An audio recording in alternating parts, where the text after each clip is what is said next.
بسم اللہ الرحمن الرحیم۔ ناظرین کرام، السلام علیکم ورحمۃ اللہ وبرکاتہ۔ قارون حضرت موسیٰ علیہ السلام کے چچا یسحر کا بیٹا تھا۔ شکل میں بہت ہی خوبصورت آدمی تھا، اس لیے لوگ اس کے حسن و جمال سے متاثر ہو کر اس کو منور کہا کرتے تھے۔ اس کے ساتھ ساتھ اس میں یہ کمال بھی تھا کہ وہ بنی اسرائیل میں تورات کا عالم دین بھی تھا اور بہت ہی با اخلاق انسان تھا، اور لوگ اس کا بہت ہی ادب و احترام کرتے تھے۔ شروع میں بہت ہی غریب تھا، لیکن حضرت موسیٰ علیہ السلام کے پاس آ کر التجا کرنے لگا کہ اللہ عز و جل سے دعا کیجیے کہ اللہ مجھے دولت عطا فرما دے تاکہ میں دولت کے ساتھ آپ کی دین میں مدد کر سکوں۔ حضرت موسیٰ علیہ السلام کی دعا کرنے سے اللہ تعالیٰ نے اس کو بہت زیادہ دولت عطا فرما دی، لیکن بے شمار دولت اس کے ہاتھ میں آتے ہی اس کے حالات میں یکدم تبدیلی واقع ہو گئی، اور وہ سامری کی طرح منافق ہو کر حضرت موسیٰ علیہ السلام کا دشمن بن گیا اور اعلیٰ درجے کا متکبر اور مغرور ہو گیا۔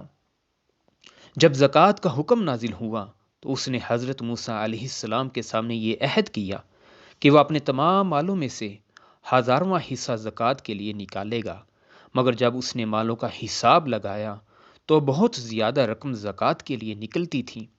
یہ دیکھ کر اس پر یکدم بخل اور کنجوسی کا بھوت سوار ہو گیا، اور نہ صرف زکوٰۃ کا منکر ہو گیا بلکہ عام طور پر بنی اسرائیل کو بہکانے لگا کہ حضرت موسیٰ علیہ السلام اس بہانے تمہارے مالوں کو لے لینا چاہتے ہیں، یہاں تک کہ حضرت موسیٰ علیہ السلام سے لوگوں کو برگشتہ کرنے کے لیے اس خبیث نے یہ گندی اور گھناؤنی چال چلی کہ ایک عورت کو بہت زیادہ مال و دولت دے کر آمادہ کر لیا کہ وہ آپ پر بدکاری کا الزام لگا دے۔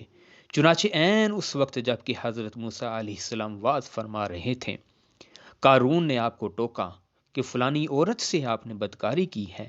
حضرت موسیٰ علیہ السلام نے فرمایا کہ اس عورت کو میرے سامنے لاؤ۔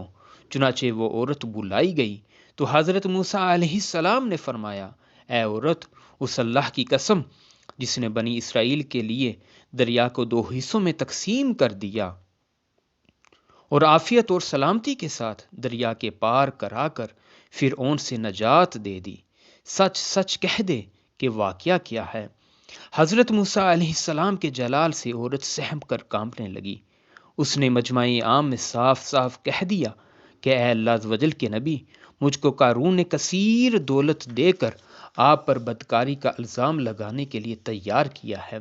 اس وقت حضرت موسیٰ علیہ السلام سجدے میں گر گئے اور اللہ عز و جل سے دعا مانگنے لگے کہ یا اللہ، تیرا شکر ہے تو نے مجھے اس فحشہ سے محفوظ رکھا، اور یا اللہ قارون پہ اپنا قہر و غضب نازل فرما دیں۔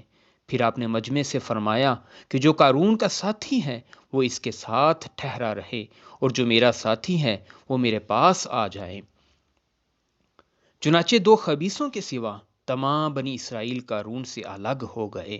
پھر حضرت موسیٰ علیہ السلام نے زمین کو حکم دیا، اے زمین تو اس کو پکڑ لے، تو قارون یکدم گھٹنوں تک زمین میں دھنس گیا۔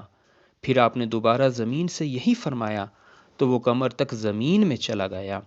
یہ دیکھ کر قارون رونے اور بلبلانے لگا اور رشتہ داری کا واسطہ دینے لگا، مگر آپ نے کوئی توجہ نہ فرمائی، یہاں تک کہ وہ بالکل ہی زمین میں دھنس گیا۔ 2 منحوس آدمی جو اس کے ساتھی ہوئے تھے لوگوں سے کہنے لگے کہ حضرت موسیٰ علیہ السلام نے قارون کو اس لیے زمین میں دھنسایا ہے تاکہ قارون کے مکان اور اس کے خزانوں پر خود قبضہ کر لیں۔ تو آپ نے اللہ عز و جل سے دعا مانگی کہ قارون کا مکان اور خزانہ بھی زمین میں دھس جائے۔ چنانچہ قارون کا مکان جو سونے کا تھا اور اس کا سارا خزانہ سبھی زمین میں دھس گیا۔